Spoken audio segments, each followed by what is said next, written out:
Pemirsa, inilah headline news hari ini, Jumat 18 Oktober 2024. Kita mulai dari Jakarta. Detiknews.com menyoroti TNI Angkatan Udara menggelar apel kesiapan pengamanan pelantikan Presiden dan Wakil Presiden terpilih Republik Indonesia. Panglima Komando Operasi Udara Nasional Marsdia Teddy Rizalihadi mengatakan pihaknya menyiapkan sejumlah personel hingga alutsista dalam rangka pengamanan acara pelantikan. Teddy mengatakan TNI AU mendukung penuh pengamanan pelantikan nanti. Dia mengatakan hal tersebut merupakan arahan Panglima TNI Jenderal Agus Subianto dan Kasau Marsikal Tony Haryanto.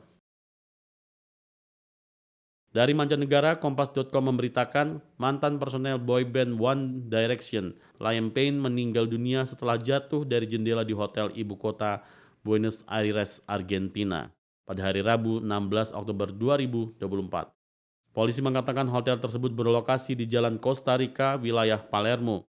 Petugas kantor polisi mendatangi hotel tersebut pada hari Rabu sore setelah mendapat panggilan telepon 911 terhadap pria yang berperilaku agresif, kemungkinan di bawah pengaruh obat-obatan atau alkohol. Berita selanjutnya, pertemuan Prabowo dan Megawati akan perkuat pemerintahan menjadi sorotan antara news.com.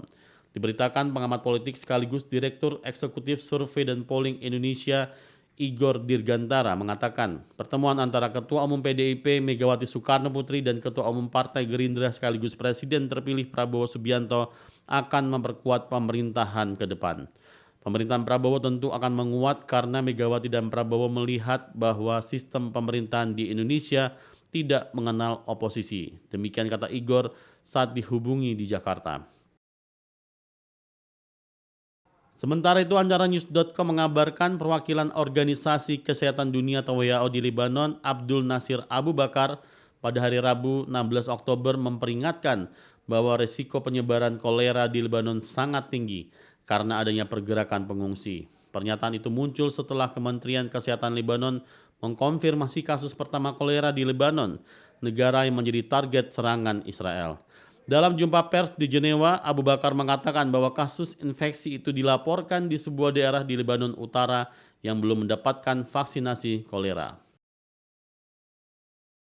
Selanjutnya dari Sukabumi, Kompas.com mengabarkan puluhan nelayan dan pemancing masih terjebak di ujung dermaga bekas pertambangan pasir besi di Desa Bumi Asih, Kecamatan Tegal Bulut, Sukabumi, Jawa Barat. Hingga Kamis 17 Oktober 2024 pagi, mereka belum berhasil dievakuasi setelah jembatan penghubung ke daratan terputus diterjang gelombang tinggi. Kepala Polsek Tegal Bulut, Ibtu Azhar Sunandar menjelaskan bahwa nelayan dan pemancing terjebak di ujung dermaga bekas perusahaan tambang pasir besi milik PT SBP. Dermaga ini memiliki panjang sekitar 720 meter dengan lebar 4 meter. Selanjutnya dari arena tinju, Sindonews.com memberitakan Jake Paul bersikeras bakal menurunkan berat badannya saat ia dan Mike Tyson menjalani prosesi timbang badan sebelum kedua petinju berada di Stadion AT&T pada 15 November.